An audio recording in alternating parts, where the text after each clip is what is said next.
Audio Jungle.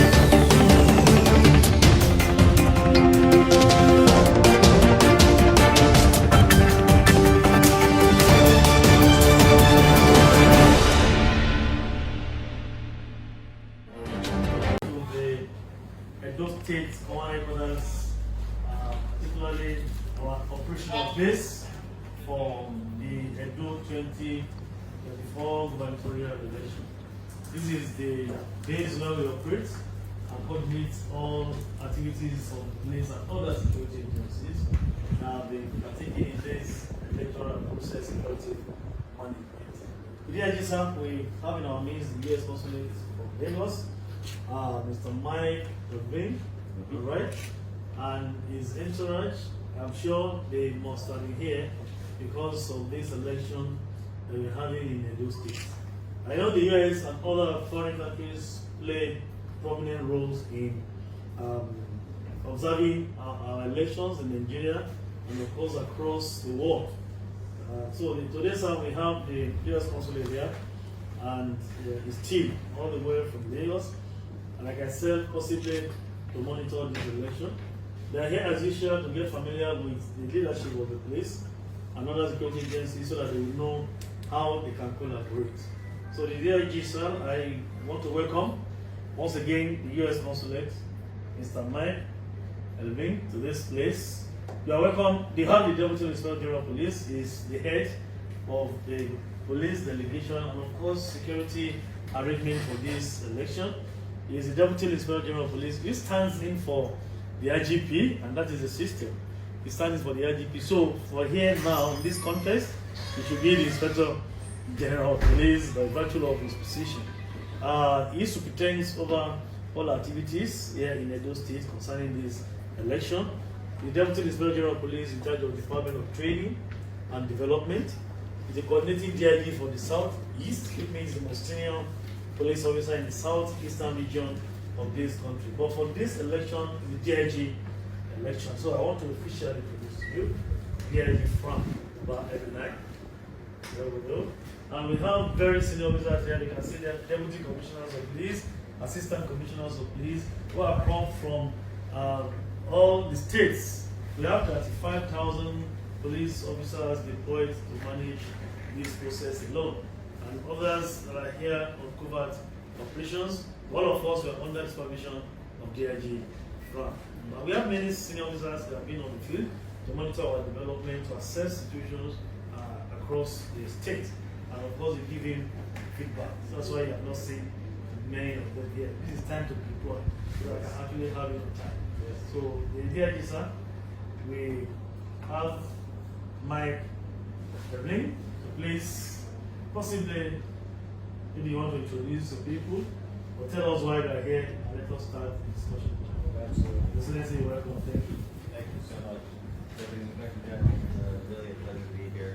I'm Mike Irvin. I'll let the team introduce themselves real quick. I'm the Political and Economic Section Chief in the Consulate. I've been in Lagos for 2 years. I have observed 3 elections, February 25, March 18 last year, and then the off-cycle election in Bayelsa. So this will be the 4th election day that I'm observing.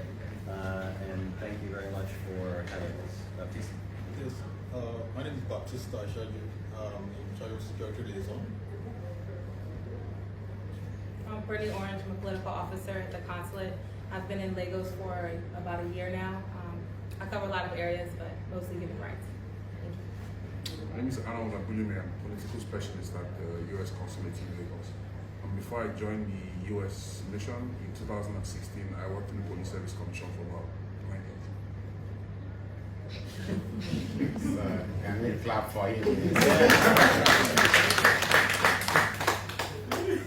So he took his time to emphasize the fact that he worked in Police Service Commission for 9 years. Good. Okay. Michael? Yes, and so maybe I'll say a word. Yeah. As you know, I'm sure the United States is a partner to the Nigerian government in the strengthening of the democratic institutions. We see our partnership with Nigeria as a critical partnership of 2 of the largest presidential democracies in the world. And we stand shoulder to shoulder with the Nigerian people and the Nigerian government and institutions such as the police in the effort to ensure free, fair, transparent, credible, peaceful elections that reflect the will of the people. And as you know, all eyes are on Edo this weekend. It is one of those extraordinary moments of democracy where you send 35,000 police into a state to ensure the security, to ensure that people can come out to the polls tomorrow. And so, please, first and foremost, I want to thank all of you for your service to your people, for your service to democracy, for your service to ensuring that people can come out and have their voices heard. So I know police work can be very difficult work, and that you're putting your lives on the line every day, and to do that for democracy is inspiring, and it is truly appreciated by the U.S. government. And so we are here to speak with you, learn from you.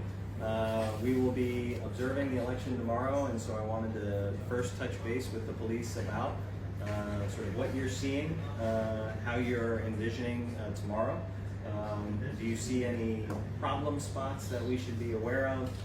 How comfortable and confident do you feel that tomorrow will be in fact a peaceful day to celebrate democracy in Edo State? So with that, I'll turn it over to you, Deputy Inspector General.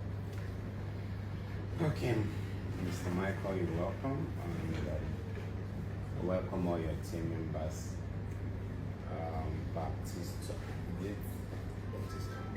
Baptista, I've known Baptista for quite a long time.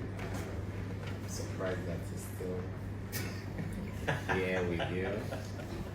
I was thinking that by now you would have gone to the Hague or somewhere else. So you're all welcome. Officers, you've heard him. We have a very special guest with us. On behalf of the Inspector General of Police and the entire officers and men of the NPF, particularly those on ground here, I want to welcome you all very warmly to the command headquarters of the Edo State Police Command, which is now the center of gravity for what we're doing here.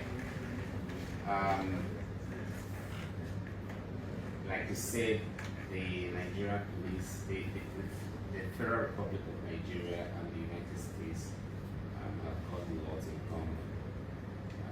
We modeled our democracy and our presidential system of government in line with the American presidential system of government. Our bicameral legislature is also modeled in line with your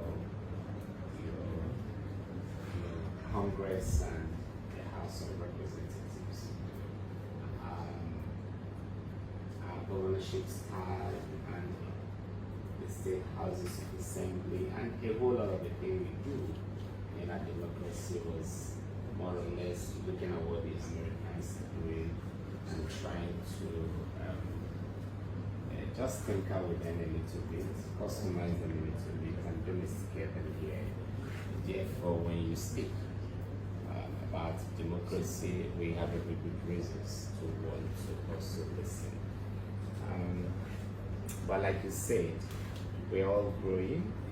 Yours is a very old democracy. As may not be called nascent anymore, but it's still in very young democracy. And so we still have a lot to learn, mistakes to make, and growth to spring out of those mistakes. For this election, we are committed to ensuring very peaceful, orderly, violence-free, crisis-free, and crime-free elections. Like I've always said, the NPF is not the same thing with INEC. We are not the one to organize the elections, but we are a big time enabler to a violent free election. that's our constitutional and statutory responsibility. And I want to assure you that we are adequately primed to deliver on this key mandate. We also understand that election observers like yourself and your team, both international observers and domestic observers will be around. We want to reassure you that we'll be paying very special attention to the safety and security of these observers. Whether they are coming in from civil society organizations or they are representing international agencies or embassies or governments like EU and United States, we will do all within our power to ensure that they are able to perform their responsibilities unmolested and unintimidated. We will also be paying very special attention in this election to a section of our population, a section of our citizenry that are disadvantaged, that are vulnerable. So persons living with disability, the aged, pregnant and nursing mothers, and people who for some reasons might not be strong enough, probably because of ailment or illness.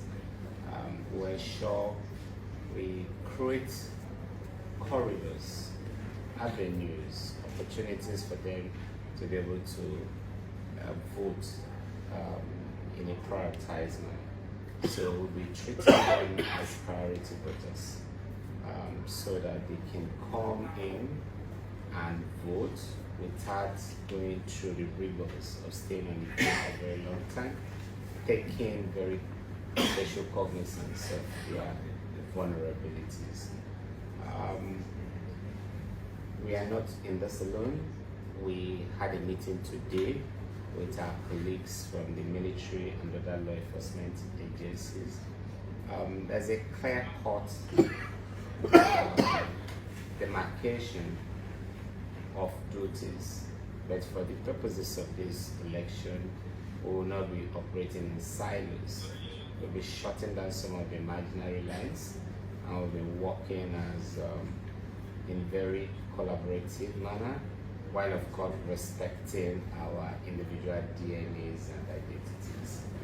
And so, without bugging you with so much details, let me welcome you and assure you that we are open. You can reach us anytime if you have concerns, and we'll respond as quickly as possible. Welcome to Edo State. It's the heartbeat of the nation, and that's exactly what is happening now. Edo is taking all the attention away from every other thing, and by God's grace, around this time tomorrow, we'll have a clearer picture of what things will look like. But we're cautiously optimistic that with all we have put on ground, all the arrangements we've made, the deployments we've done, and the commitment and zeal and passion and loyalty of our officers will deliver. Once again, welcome. Thank you for coming. Thank you.